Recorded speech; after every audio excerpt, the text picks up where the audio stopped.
name's Dr. Tori Blackwell. I am a biology instructor over in the science department.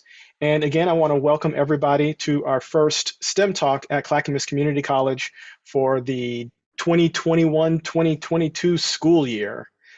These talks are organized and supported through a couple of different groups on campus. We have a STEM work group that is kind of a component of the larger STEM EFA. So members of that group help organize the STEM talks.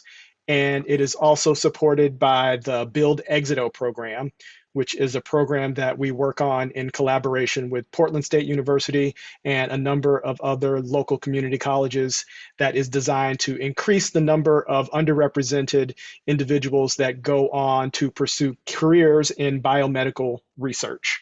So you'll hear more about that program as we get a little bit further into the school year once we start doing some active recruitment for students into that program.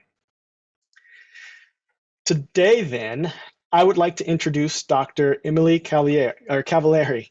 She began her career at Oregon State University, where she received a bachelor's degree in environmental science. She continued to a master's program in environmental science at Western Washington University, where her work focused on river chemistry. She then went on to complete her doctoral degree in environmental and sustainability at the University of Saskatchewan, where her focus was on frozen lakes and the interface between waters and soil. Emily has published multiple peer-reviewed articles on her work looking at how ice affects how nutrients move in rivers and lakes, including articles in the last 2 years that increase our understanding of how climate change, agriculture, and nitrogen availability intersect. We were also lucky enough to bring Emily to CCC, not just for our STEM Talk series, but as one of our newest faculty in the science department, where she is currently teaching environmental science. And with that, I'm going to hand it over to Emily.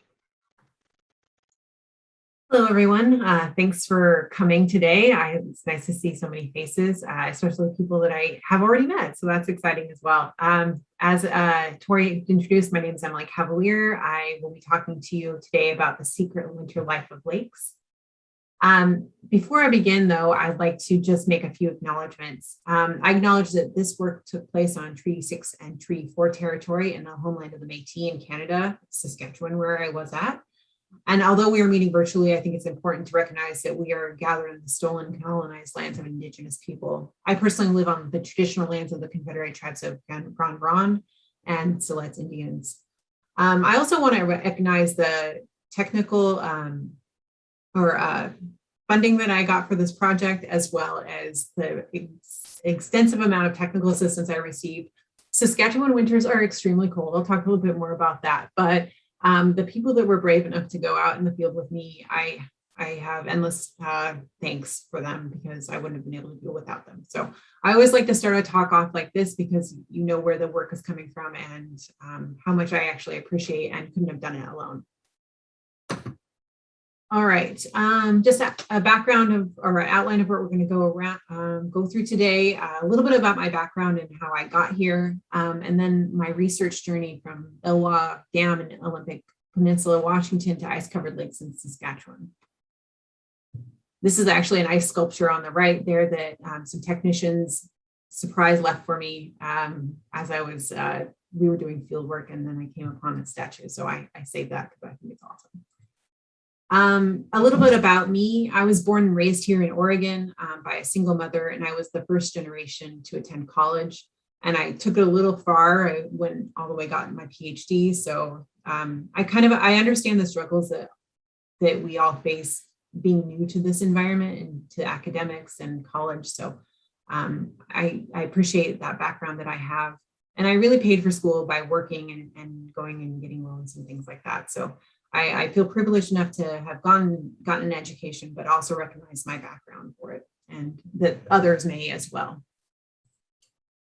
So some terms, I might have terms flying around, so I thought maybe we just kind of hit them at the front so that we're all starting at the same place. So when I'm talking about nutrients, I'm talking about elements that are used to make proteins, DNA, and other molecules, and is needed for all living things. In the case of this presentation, I'm mostly referring to nitrogen and phosphorus.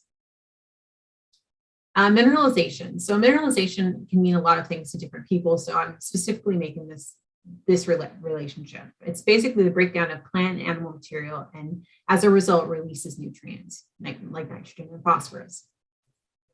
Phytoplankton. So phytoplankton are typically a single cell organisms that photosynthesize and live in aquatic environments.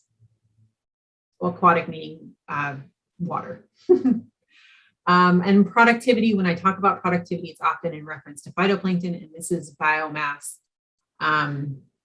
biomass production. And again, specifically the phytoplankton productivity. Anoxia. So anoxia is the condition where concentrations are too low in the water for most organisms to respire in an aerobic way. There's other ways of respiring that don't use oxygen, but that's not what I'm talking about here. We're just talking about that condition that it's low oxygen. And then finally is eutrophication, which literally means too much food or too productive. In this case, we're talking typically about too many nutrients that causes algal blooms to die off and decrease oxygen concentrations in the water, which often leads to anoxia. So as you can see, there's kind of like a reason why I'm doing this, because these terms are kind of based off of each other. All right, so as Tori mentioned, I got environmental science at Oregon State, but I was hooked at soil science. So I thought that that's what I was going to do when I started my master's. But then I was intrigued by the soil and water interaction, the fact that they're interacting. And this later I realized was the field of biogeochemistry. And basically this field focuses on the impact that nutrients, often nitrogen and phosphorus, have on water bodies they enter. When there's too little, there's very little productivity. And that means that ecosystem might not be able to support higher functioning organisms like salmon and insects. And if there's too much, that causes too much phytoplankton to grow, and that can lead to conditions that cause algal blooms and eutrophication, and that can lead to things like fish kills and harmful algal blooms. So when I started my master's, again, I thought I was going to do soil science, but then I heard about this project on the Elwha River to remove the dams there. And I thought it'd be a really cool opportunity to study the sediments that accumulated behind the dams over the 100-year dam history.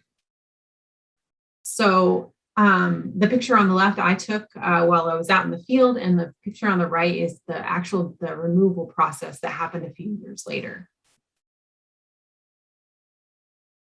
So it's actually a really cool, if you are interested in this kind of dam removal, there's several videos of this, and it's definitely worth watching later on.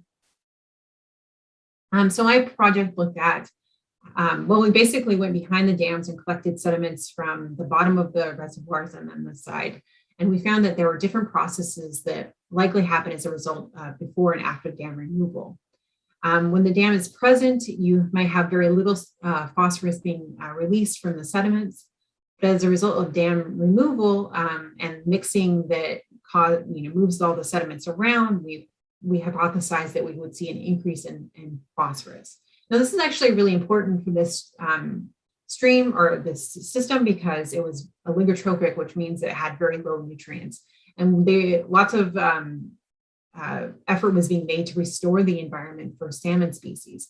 So if there was no, if there were no bugs to eat, then the salmon wouldn't be there. But there's also the idea that all the sediment was going to be removed and could cause poor conditions for salmon return in the first place.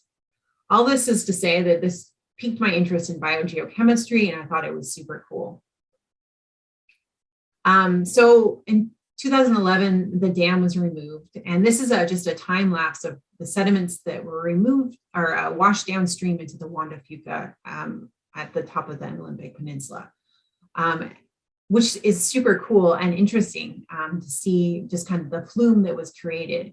Now, this is actually really important because the dams were built in the early 1900s, and the river below these dams was sediment starved, meaning that they didn't have enough sediment to actually create different environments. And the removal of the dam actually increased the estuary area on the mouth of the Elwha River that can support different grasses and different habitats for different creatures and plants around in that area. So it actually did a really cool thing by building up the estuary. And salmon. This is the reason why this was restored. It was done the dam removal was done in a conjunction with the local tribes in order to restore salmon on the Elwha. And in the main stem of the river, there seemed to be little impact of the sediment movement into the floodplain. And it did appear that landlocked species that were landlocked behind the dams returned to sea. This included species like bull trout. However, there was likely some impact on salmon species, just due to the sediment that was exported at the time of the dam removal. But as of 2018, the counts indicate that they're near a 20-year average, so there's not evidence that it was a significant decrease. And there is some indication that some salmon species are returning to this newly open area. So this is after almost, actually nearly 100 years of being excluded from these environments. The salmon are returning. So this is a really great news and a good recovery story. And I was very pleased to be involved in it. So paths are not straight. So what Tori didn't mention was that after my master's, I was looking for work and I ended up working at Clatsop County Public Health as an environmental health specialist, as a basically a health inspector. So I'd go around to restaurants and inspect them, and it was kind of a horrible job because no one liked you. But what that really gave me was like a work ethic, and it made me want to leave that and find something new. And at the time I was able to travel a little bit. I spent some time in Japan. But then I found a random posting about a funded PhD project in Canada. And that's what led me here. So I had no idea what I was getting into. It just like no clue. I was born and raised in the Pacific Northwest, and I just had no idea what I was getting into. And basically I found the coldest place almost on Earth. A few years ago, there was a news story how it was colder in Saskatchewan than it was on the moon. And basically, so I was in this area that I didn't know what was happening. It was winter for 6 months out of the year. The average high in January is 16 degrees, while the average low is -2. But that was warm. January and February often reached down to -40, -60 even. So it was a completely different atmosphere, and it was enjoyable and crazy and insane all at the same time. The interesting thing here is that these lakes are ice covered from November to May, so it's a really long season. This is just a picture of what ice looks like sometimes.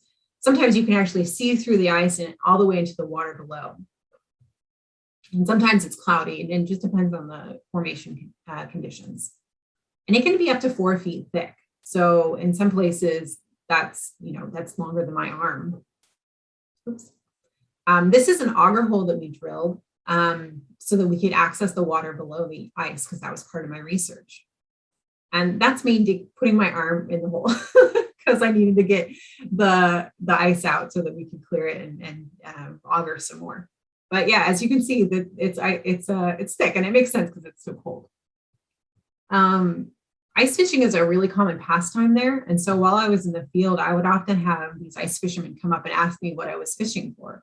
And I'd be like, well, I'm not fishing for anything, I'm doing research. And then they'd be really interested in my research because they spend so much time on these lakes, not only in the winter, but in the summer. And sometimes they have houses there. So I had lots of cool conversations with local ice fishermen about the work I was doing. And this is what kind of a field trip would look like. We load everything into these big trucks, and then we actually drive onto the ice because it was so thick it could support a truck. And then that's how we set up our field sites. More about the bodies themselves.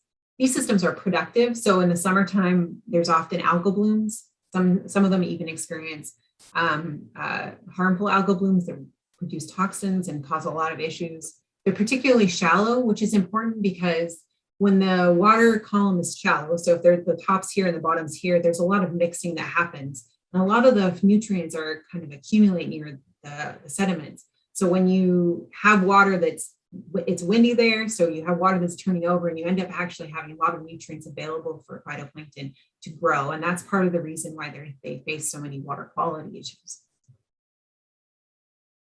The other thing that means is that they have high rates of respiration because there's so much organic matter, and this includes in winter.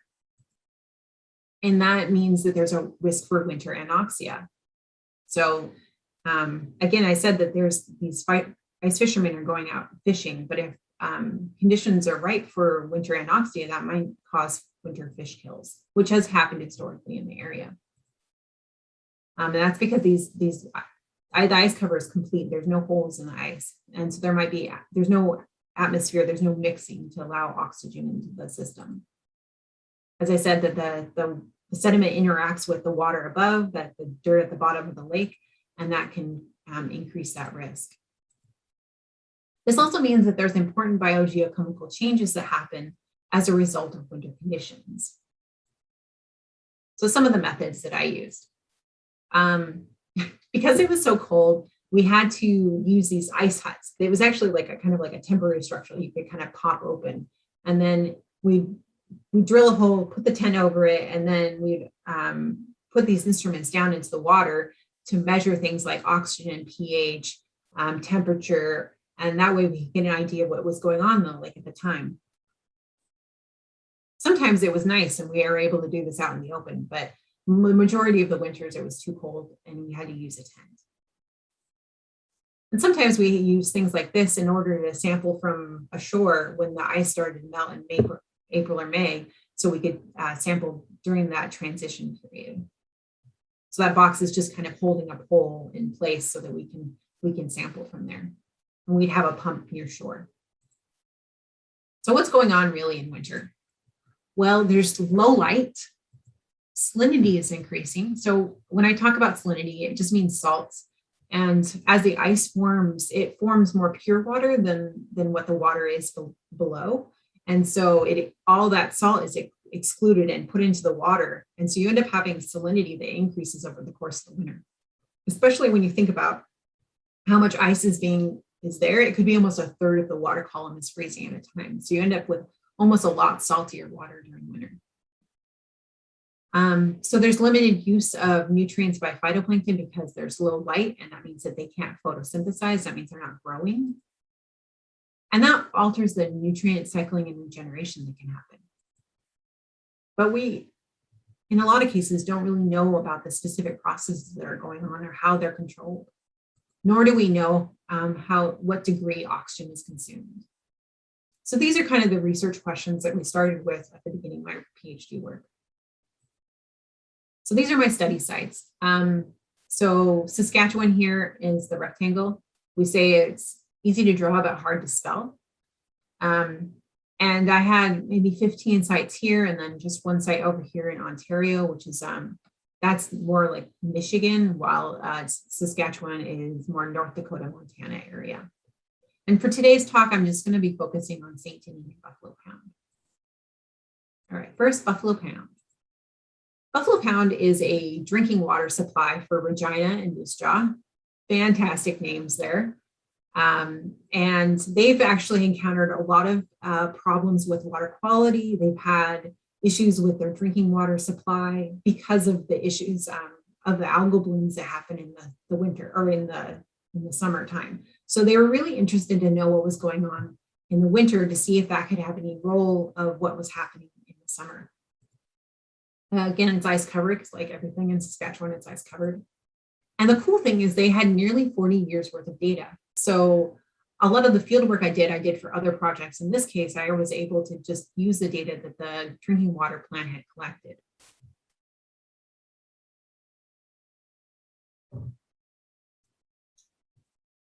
So again, using this data, I was able to look at different trends over the course of winter.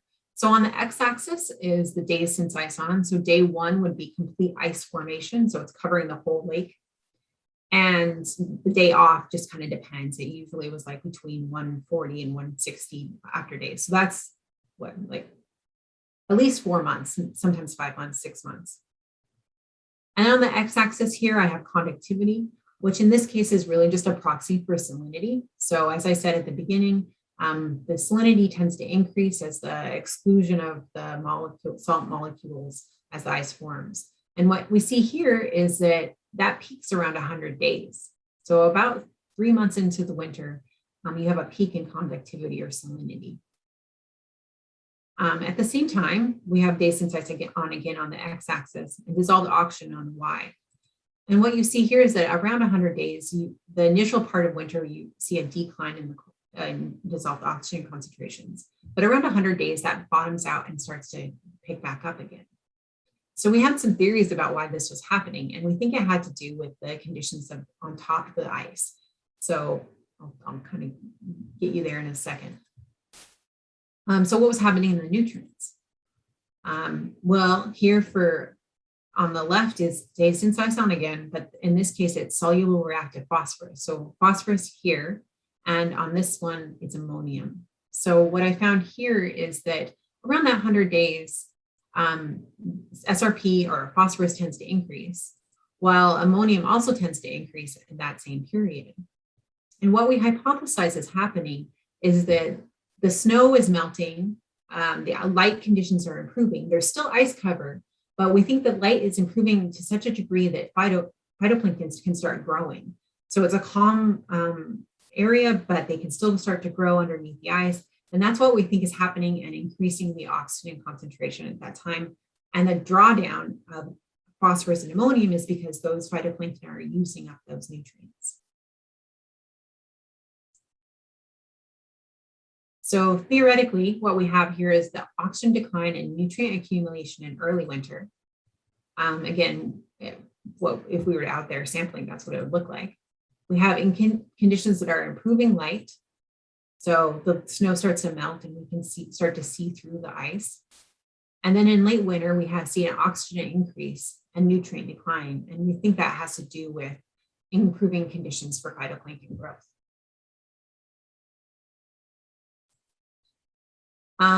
So we see these changes happen, but what was really happening? This was an observational study. And so now I took observation and I applied it to some of the experimental work that I did. I'm focusing on nitrogen for the later part of this work. And again, it's required for protein generation, DNA, and multiple other things. The nitrogen cycle itself is extremely complex. It has biological and chemical transformations. And these changes are often mediated or caused by changes in microbes or bacteria populations and oxygen, which we know are crucial in winter because it's limited. So this is just a simplified version of the nitrogen cycle.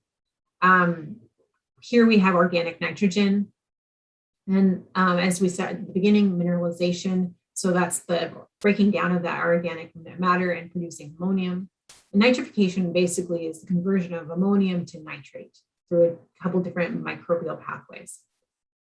And for this first work, I'm going to actually focus on that.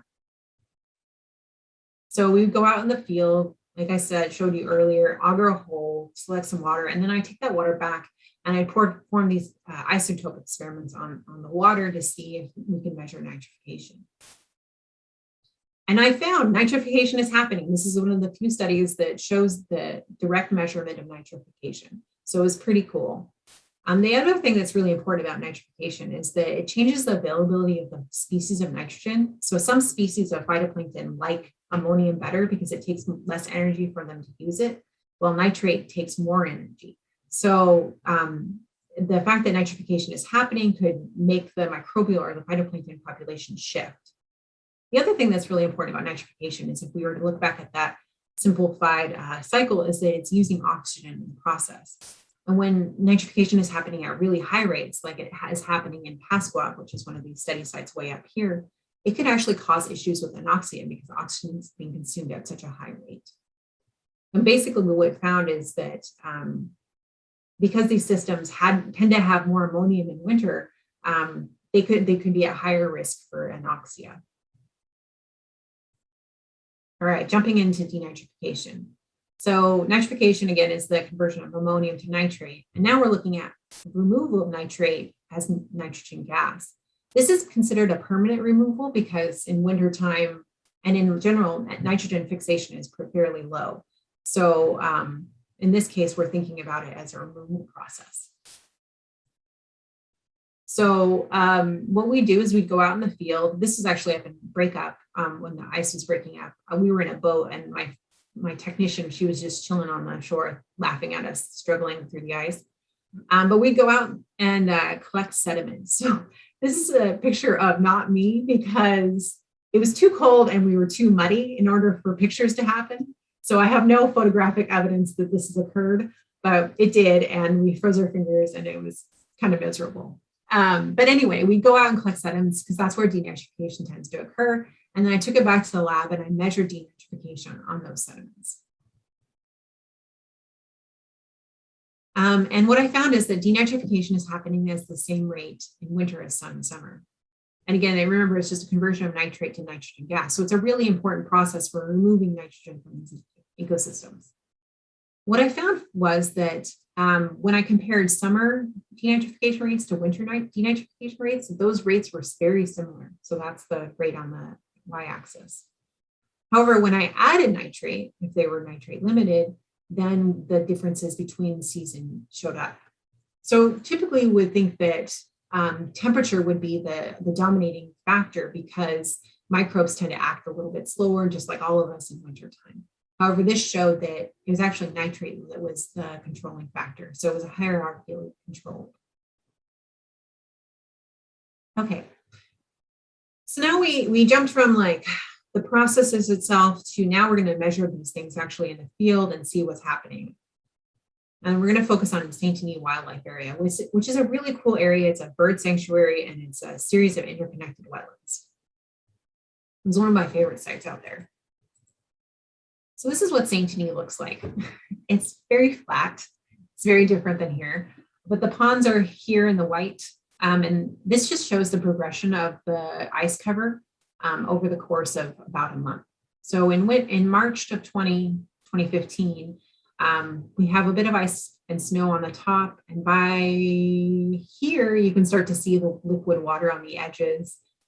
This is April 17th, and you can still see the ice in the middle of the pond. But by 2018, or April 2018, or April 18th, thanks, the ice was completely gone. And that was because there was a really rough wind event that broke up all the ice. So yeah, very cool stuff. Crazy how fast it can happen. And we would expect the biogeochemical changes to actually happen just as quickly. So we went out in the field and collected some water. Again, this is what it looked like. We have our little heater inside so we don't freeze. And our pump, this is also our pump, and it pumps up the water from the bottom of the lake. And we're going to look at conductivity again, which again is a kind of a proxy for salinity. And this data actually comes from a buoy that we sunk underneath the ice and left there a whole winter. And again, the days since ice on the x-axis for day one is complete ice coverage. And the first part of the winter, you can see that conductivity tends to increase in all of the ponds we measured. But this yellow period we determined was the start of the melt period, and melt and then ice off. And what we found is that during this period, there was rapid decline in conductivity. So there's a lot of snow melt coming into these ponds, a lot of the ice is melting, and that's refreshing the system, so they're becoming less salty. So this is March 20th, and this is the start of those events, but there's no visual difference. You know, it doesn't look like it's melting. There's no puddles, there's just flat ice or flat snow and ice up there. Here on March 30th, there is a little bit of cooling on the sides, so you can see that that might be starting in the differences. And then obviously April 18th shows the complete ice cover removal and the refreshing of the system.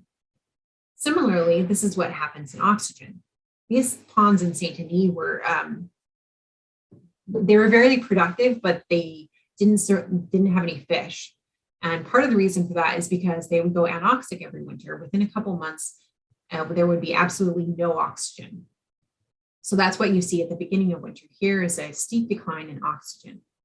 However, during that melt period, when there's still ice on, there was this giant spike in oxygen underneath the ice. We have a theory that this is actually caused by the improved light conditions during that period, and the supersaturation we see here is a result of excess phytoplankton growth during that time. It's actually even higher than any of the other periods that we measured. So what does this look like for nutrients? In this case, we're looking at ammonium again, and over the course of the winter, we see increases in ammonium concentrations, likely the result of mineralization of organic matter in these highly productive ponds, releasing ammonium. And then during the melt period, there's this dramatic drop in the concentration.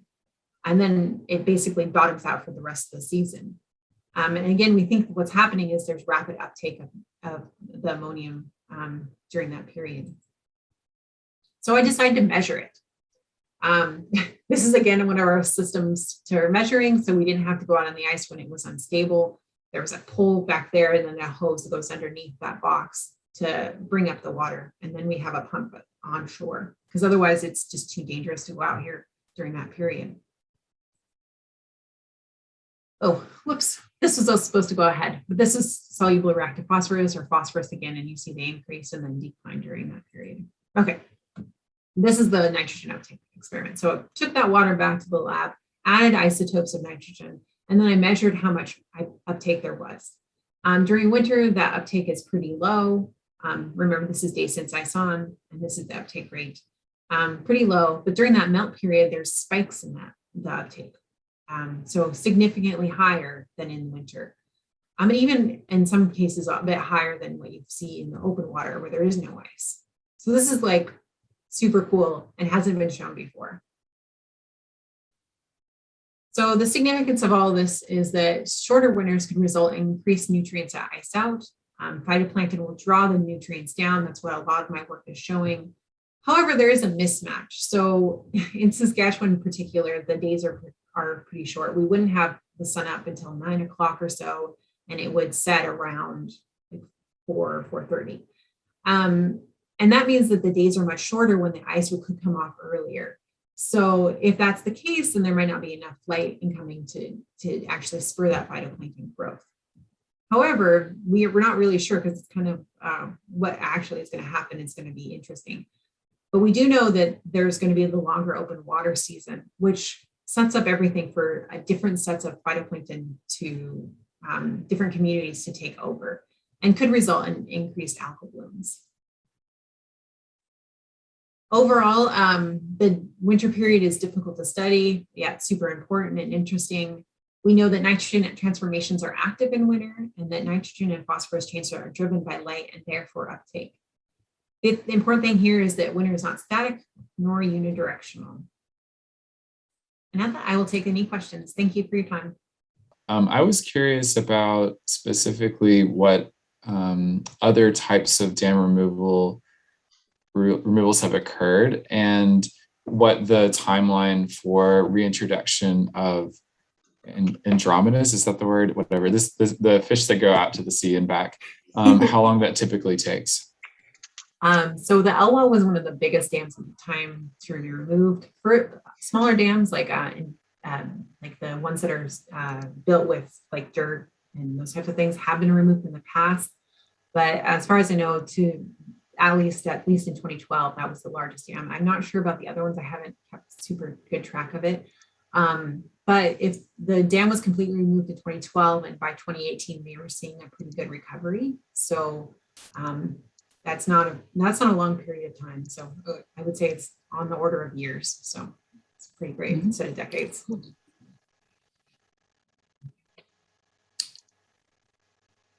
James, I see you have a hand up. You want to ask? Thanks. I only know I've followed the Elwha Dam removal quite closely since we have this vacation retirement place nearby where I'm at right now.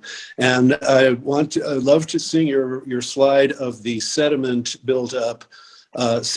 We've been coming here for 25 or 30 years, and since the dam removal, we have the Elwha Delta to walk on now, where before there was nothing. One of the controversies, which I don't know too much about, that has happened here is some people are saying that the salmon recovery is iffy because of the use of hatchery species versus for versus wild fish, that that maybe there's political pressure to make the recovery look good, and so they're rushing with with using hatchery raised fish, which maybe makes the long-term recovery more iffy.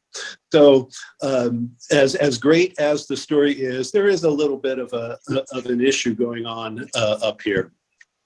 Of course, it's always more complex. Yeah, I agree. So the question from the chat, just a quick question. What does SRP stand for again? The student remembered one of the three. Yeah, that's awesome. No, that's okay. Soluble reactive phosphorus is what SRP stands for. And we use that because it's really, phosphorus is one of those complex elements that can bind in lots of different ways. So we refer to it that way because that's the way we've been able to measure it. And you'll see that in lots of different kind of measurements of phosphorus.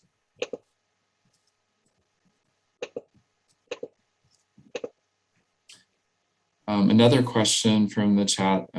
So the change in sediment after the dam removal, the animals that have started living there, are they returning species or have new species moved into the area other than fish? Oh, that's a good question. I'm not sure. I know that there were some grass species that came in and lived on the delta, but I couldn't say which, if they were native, or I'm unfortunately not a biologist, so I can't answer that too closely. As for the salmon species, I know a few of the ones that they observed were the ones they were interested in, but as far as other species, I'm not sure. It's a good question though.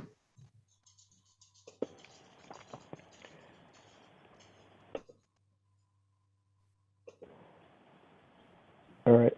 Now that Zoom is participating with me, I was actually wondering if you had looked at any other nutrients like carbon, for instance. Yes. So one of the unfortunate things is that Saskatchewan is so carbon rich that we couldn't detect any changes because it was basically bottoming out on our instrumentation. So we couldn't really see that. I did measure carbon dioxide and methane, which are greenhouse gases. And we did see an increase over the course of winter with those greenhouse gases. So that was interesting as well. But in terms of dissolved reactive or dissolved organic, we weren't able to measure those.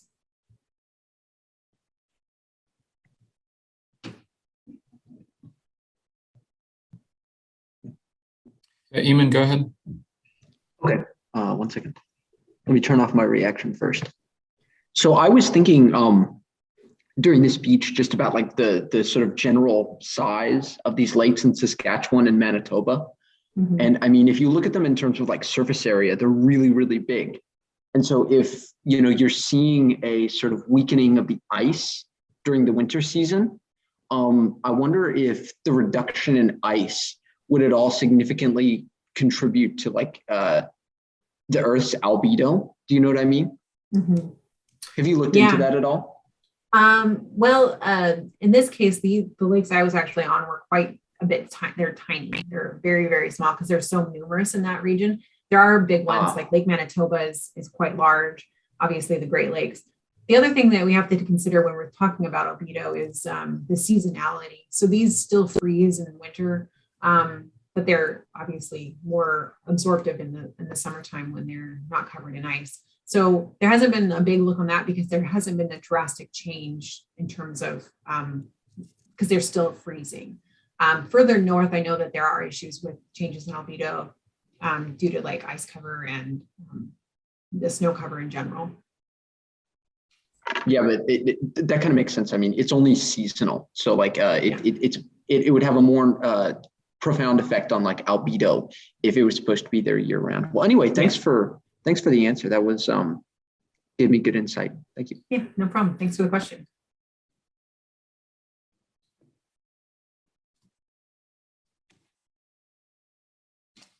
Other questions? I don't have any on the chat yet, but don't hesitate to speak up or send me something.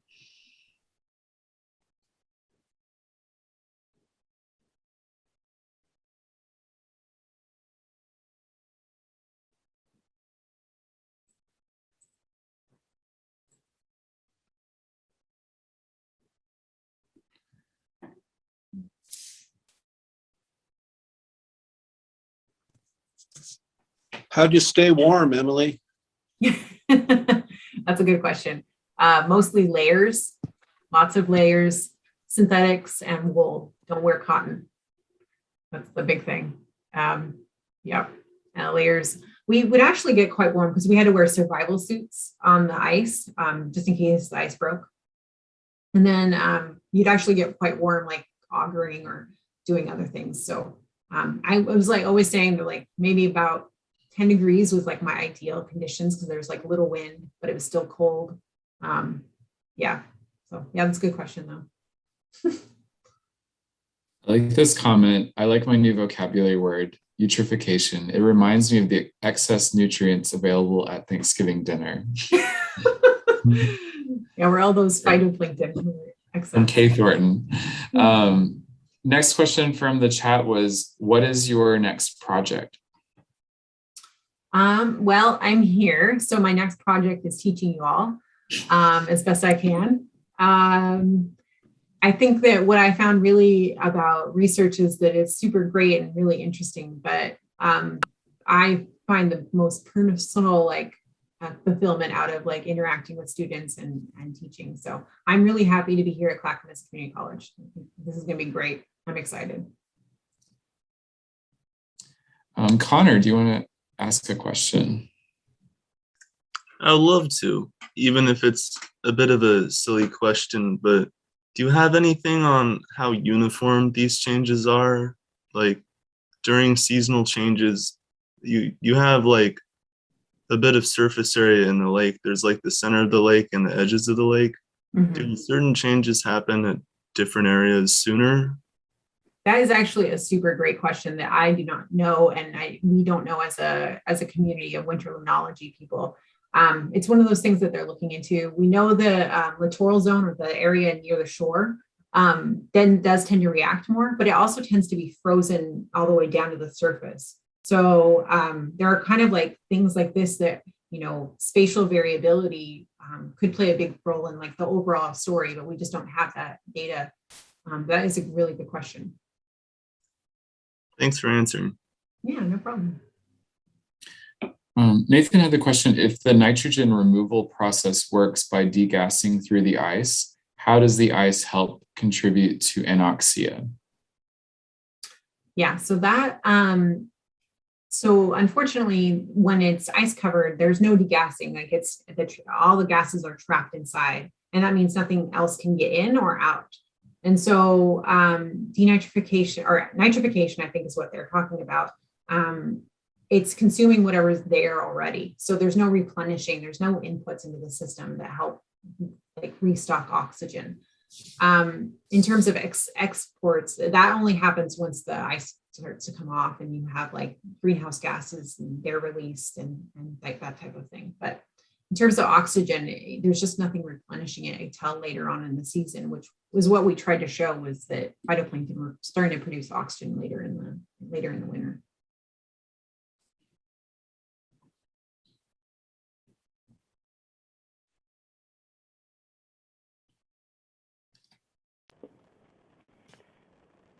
I have a follow-up question for you, Yeah. Emily.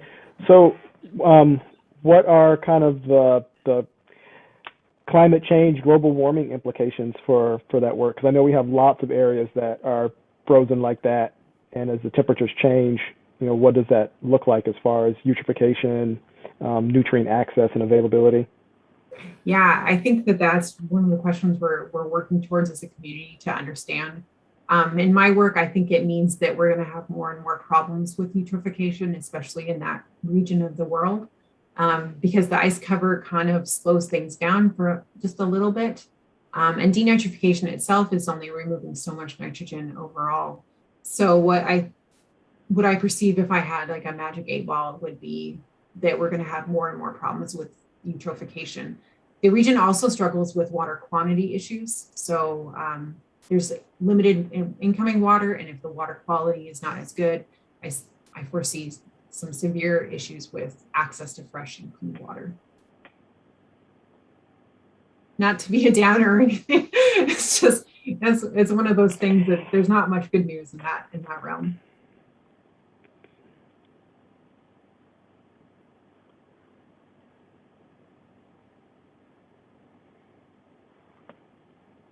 So Eamon, do you want to go ask another question? Oh, you're muted.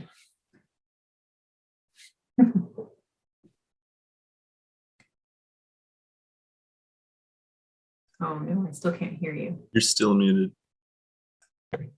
Sorry about that. I just wanted to make a quick comment in reference to what you just said.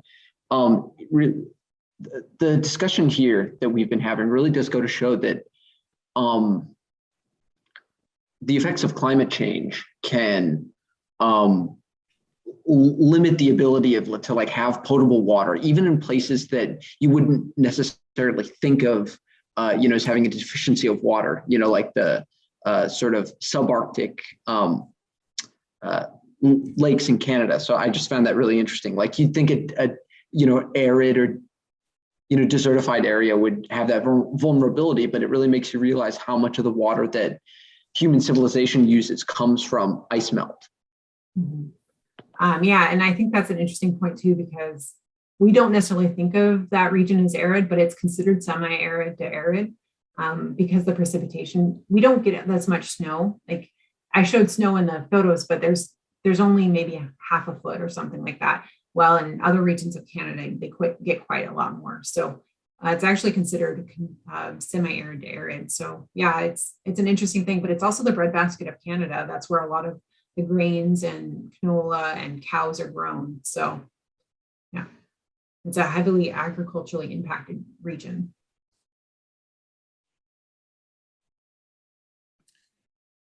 Is that area of Saskatchewan part of the Canadian Shield? So the area I was studying specifically was south of the Canadian Shield. The Canadian Shield kind of cuts across Saskatchewan at an angle. So I was in the Prairie Pothole region, which is just south of the Canadian Shield. And a question from Amos, what causes such high carbon in that area? Is that ag-related? We think it's historical. There's some agriculture that will impact that, and the nutrients themselves tell that story. But there is just a lot of carbon. The boreal shield actually has the carbon is even richer. It's just a matter of where we are in the prairies. The soils themselves are carbon rich. Their calcium carbonate is also quite high in that area. So it's natural and anthropogenic, I think.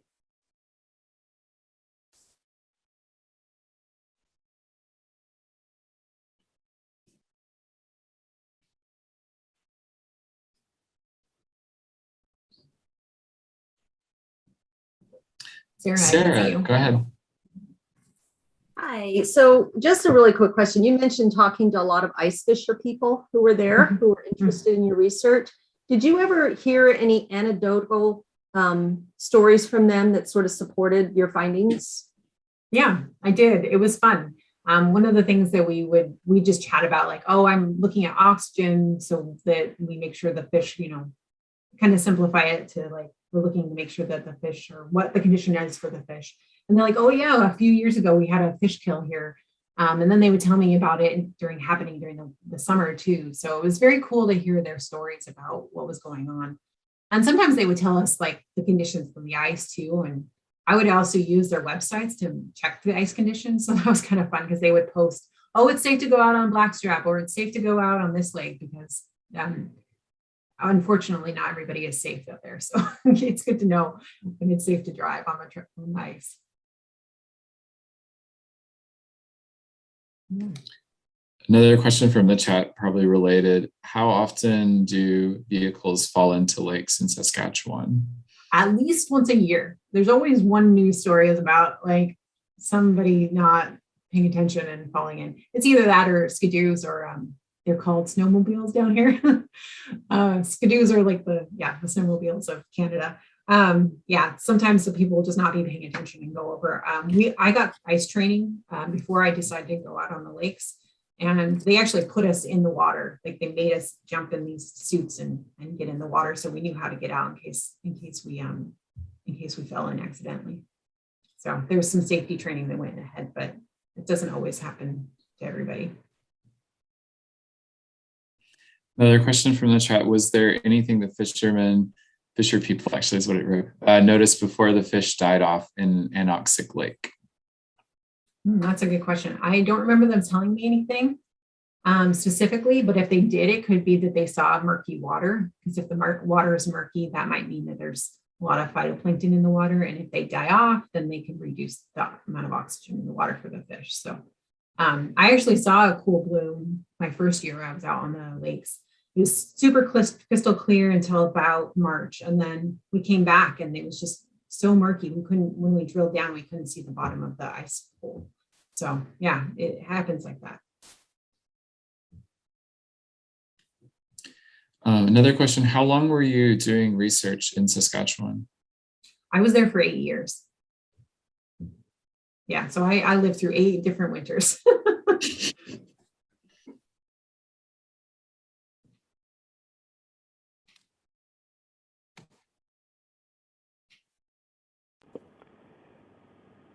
Did you by chance end up running into any indigenous peoples while you were doing that work, or have any conversations with them around the health of the lands? Unfortunately, not during my PhD, but I was up there for a postdoctoral fellowship afterwards. And the organization I was working with paired up with the First Nations groups that were interested in the work they were doing. And so I built a lot of other relationships after my PhD that I really valued. And one of the things they were interested in at the time was wetland removal or wetland loss, which is a big issue there. But the First Nations people want to preserve those. And so it was actually a really interesting conversation about what their needs were versus what was being done provincially by the government. So yeah, it was good to work on that, but I unfortunately didn't get to do that firsthand for my PhD.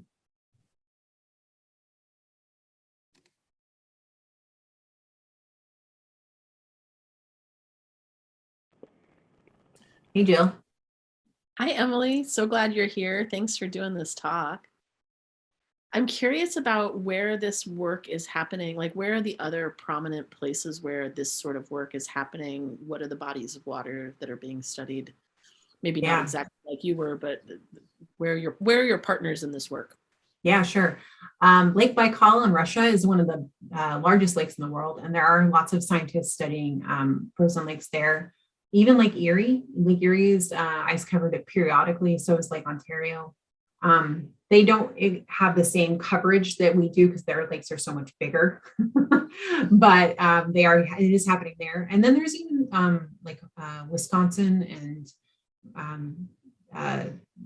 Wisconsin actually is a big place where they're studying lakes and even small lakes. But I have a colleague in California who's studying high elevation frozen lakes or ice covered lakes. So it can happen actually in many regions of the world. It just depends on latitude and elevation, I guess. Thanks, everyone.